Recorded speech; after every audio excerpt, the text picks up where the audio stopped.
పడిగడుపున అంటే ఉదయం లేవగానే ఎటువంటి ఆహార పదార్థాలు తీసుకుంటే మనకు ఈ ఎసిడిటీ గానీ, జీర్ణ సంబంధమైన వ్యాధులు రావు? అంటే కొంతమంది సాధారణంగా కేవలం టీ తీసుకుంటే దాంతోని కొద్దిగా గ్యాస్ ప్రాబ్లమ్ వస్తుందని చెప్పేసి అంటున్నారు కదా! So, what to do, what not to do with empty stomach? అదేంటంటే ఇండివిడ్యువలైజ్ అవుతుందండి. కొంతమందికి జెనెటిక్‌గా ప్రిడిస్పోజిషన్ ఉంటుంది. యాసిడ్ రిఫ్లక్స్ తొందరగా రావడం అని. ఈచ్ పర్సన్ ఇండివిడ్యువల్‌గా ఉంటుంది. అంతా టైలర్ మేడ్ ఇవన్నీను. ఓకే.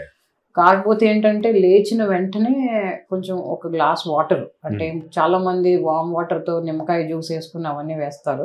సో, ఆ లెమన్ జ్యూస్‌కే యాసిడ్ రిఫ్లక్స్ ట్రిగ్గర్ అవుతుంది.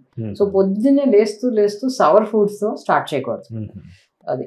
అండ్ హై షుగర్ ఫుడ్స్ కూడా లేకుండా మీడియం లెవెల్ అంటే కొంచెం ఫస్ట్ వాటర్ తాగేసి తర్వాత గ్రీన్ టీ గానీ వాటెవర్ ఇది కొంచెం అంటే టీ కానీ, కాఫీ గానీ తీసుకోవచ్చు. ప్రాబ్లం లేని వాళ్ళు. Okay.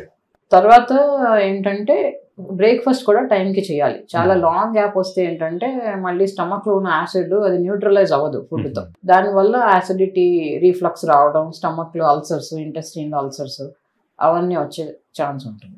Breakfast heaviest meal of the day అవ్వాలండి. ఎందుకంటే ఆ టైము మనకి బ్రెయిన్ వర్క్ కూడా ఎక్కువ డే అంతా కలిపి. తర్వాత డైజెషన్‌కి కూడా బ్రేక్‌ఫాస్ట్ హెవీగా చేసి, లంచ్ మోడరేట్‌గా చేసి, డిన్నర్ చాలా లైట్‌గా ఉండాలి. మీరు తీసుకునే అదే మందులు, అదే నాణ్యమైన మందులు, కానీ సగం ధరకే. అవును, మెడ్ ప్లస్ బ్రాండ్స్ పై 50 to 80% తగ్గింపు.